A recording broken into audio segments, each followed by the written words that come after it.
Pemirsa, tingginya tekanan hidup menjadikan tingkat bunuh diri di Bali tertinggi di Indonesia. Ironisnya, realita ini belum membuat para pihak terkait terutama pemerintah untuk bergerak.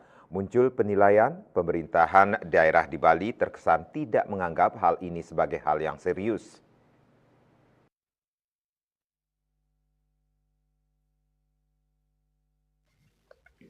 Tekanan hidup makin tinggi akibat kemajuan ekonomi pariwisata lebih banyak dinikmati bukan oleh Kramo Bali. Pemimpin Bali yang terpilih di Pilkada November nanti diharapkan berani menyelamatkan Bali. Demikian disampaikan pengamat sosial Dr. Wayan Sayoga di Denpasar. Menurut Sayoga, kondisi Bali saat ini dipenuhi kontradiksi.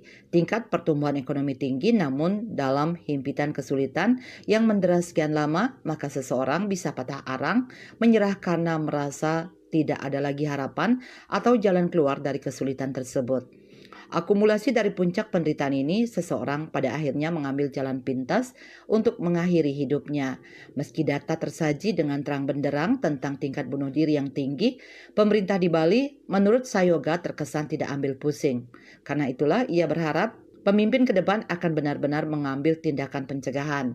Selain tingkat bunuh diri yang tinggi, Bali juga dibelit banyak persoalan. Dua persoalan yang paling menyita perhatian adalah soal sampah dan kemacetan.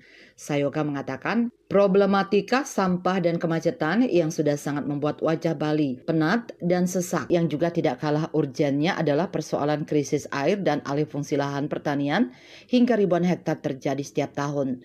Menurut Sayoga, kepemimpinan Bali ke depan dari wali kota, para bupati dan gubernur Bali yang akan terpilih pada Pilkada 2024 ini haruslah mereka yang memiliki visi jauh ke depan dan berani. Sayoga menekankan seorang pemimpin hendaknya dia yang sudah terbebas dari beban belenggu istri, anak, menantu, kelompok, ataupun tetek bengek lainnya.